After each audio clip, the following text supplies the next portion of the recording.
Issue আর issue, ইস্যুর নিচেই চাপা পড়ছি আমরা। সব জিনিসের দাম বাড়ছে, কিন্তু দাম কমছে আপনার আর আমার। মাঝে মাঝে প্রশ্ন জাগে, আমাদের নিয়ন্ত্রণ করে কে? কখন কোন জিনিসের দাম বাড়বে তা কেউ জানে না। সকালে যদি কোনো জিনিসের দাম 200 টাকা হয়, বিকেলে দেখি তার দাম 1200 টাকা। সোনার দাম কেউ হার মানাচ্ছে আমাদের দেশের নিত্য পণ্য। কি আদৌ বা এক খেলা চলছে, আর দর্শক হয়ে খেলা দেখছি আমরা 18 কোটি জনগণ। এই যেন কঠিন এক সিন্ডিকেট। নিত্যপণ্য, ওষুধ, শিক্ষা সামগ্রী সহ সব ধরনের জিনিসপত্রের দাম ক্রমাগত বেড়েই চলছে। বাজার কর্তৃপক্ষের দৃশ্যত কোনো হস্তক্ষেপ নেই। দেশে খাদ্য পণ্য কোনো সংকট না থাকার সত্ত্বেও হু হু করে বাড়ছে সব কিছুর দাম। দাম বৃদ্ধির জন্য এক পক্ষ দোষারোপ করছে অন্য পক্ষকে। সিন্ডিকেটের দূরত্ব আজ বাজার থেকে সংসদে পর্যন্ত পৌঁছে গেছে। সেজন্য সংসদের অধিকাংশ জনপ্রতিনিধি এখন ব্যবসায়ী।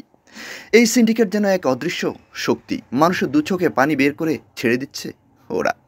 সবসময় দলাছড়া বাইরে থেকে যায় তারা, যেন কোনো প্রতিকার নেই। দেশ থেকে হাজার হাজার কোটি টাকা সিন্ডিকেটের মাধ্যমে বিদেশ নিয়ে যাওয়া হচ্ছে। ব্যবসা বাণিজ্য থেকে বিভিন্ন সন্ত্রাসী কর্মকাণ্ড সব কিছু এখন সিন্ডিকেটের ভিতরেই পরিচালিত হচ্ছে। বাংলাদেশের প্রতিটি সেক্টরে যেন সিন্ডিকেটের কালো থাবায় ক্ষত বিক্ষত। সব কিছু সিন্ডিকেটের দখলে চলে গেছে। আবার ওইদিকে দেখেন, সংসদে দাঁড়িয়ে বাণিজ্যমন্ত্রী বলেছেন সিন্ডিকেটের বিরুদ্ধে ব্যবস্থা নিলে নাকি ক্রাইসিস হবে। কি অসহায় আত্মসমর্পণ! ক্রাইসিস তো হবেই। অল্প কয়েকজনের হাতে যখন ব্যবসা কুক্ষিগত করে রাখলে হেমনিত হওয়ার কথা। ব্যবস্থা নিন।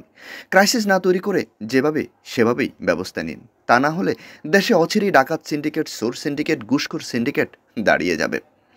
তখন তাদের বিরুদ্ধে আর ব্যবস্থা নিতে পারবেন না, কারণ ব্যবস্থা নিতে গেলে তারা ক্রাইসিস তৈরি করে ফেলবে।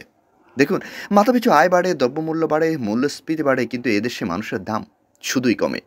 এখানে বাজারে নেই নিয়ম কোনো নিয়মই খাটে না। সরবরাহ বাড়লে দাম কম থাকে। বাংলাদেশে যেহেতু মানুষের সরবরাহ বেশি, তাই মানুষের জীবনের দামও খুবই কম। কখনো লঞ্চে ডুবে, কখনো আগুনে লেগে মারা যায়, আবার কখনো সড়ক যেন এক মৃত্যুফাঁদ। আর দ্রব্যমূল্যের ঊর্ধ্বগতি মানুষকে হারও মারছে। আমাদের মাথাপিছু আয় বাড়ছে। আমরা এখন মধ্যম আয়ের দেশ। স্বল্পোন্নত দেশ থেকে আমরা এখন উন্নয়নশীল দেশে উন্নত হওয়ার যোগ্যতা অর্জন করেছি। সব দিক থেকে এগিয়ে যাচ্ছে বাংলাদেশ। তবে উন্নয়নের সুফল মানুষের কাছে পৌঁছাচ্ছে কিনা, সেটাই হচ্ছে সবচেয়ে বড় প্রশ্ন। মাথাপিছু আয়ের হিসাব প্রকাশিত হলেই আমরা অনেকে মজা করে বলেন, আমার টাকাটা কোথায়? প্রশ্নটা মজার, কিন্তু একেবারে অমূলক নয়। মাথাপিছু আয় যেটা, সেটা আমরা দেখি, সেটা হলো গড় আয়। দেশের মোট আয়কে মোট জনসংখ্যার দিয়ে ভাগ করলে যেটা হয়, সেটাই হচ্ছে মাথাপিছু গড় আয়। এখন সমস্যা হচ্ছে, এই বাংলাদেশের কারো মাথাপিছু আয় কোটির ঘরে, আর কারো হাজারের। এখন দেশের অনেক মানুষের নুন আনতে পান্তা পোড়ায়। মাথাপিছু আয় আমাদের কাছে শুধু শুভঙ্করের পাখি। এই মাথাপিছু আয় দিয়ে কি করব আমরা, যেখানে আমাদের নুন আনতে পান্তা পোড়ায়? কখনো মরিচ, কখনো ঝাঁজ দেয়, আবার কখনো পেঁয়াজ, কখনো আলু, কখনো বা আদা। এত এত ঝাঁজ আর উত্তাপ সহ্য করতে মানুষগুলো অনেক কষ্ট হচ্ছে। মানুষগুলো হয়তো কেঁদে কেঁদে মহান আল্লাহর কাছেই বিচার দিচ্ছে।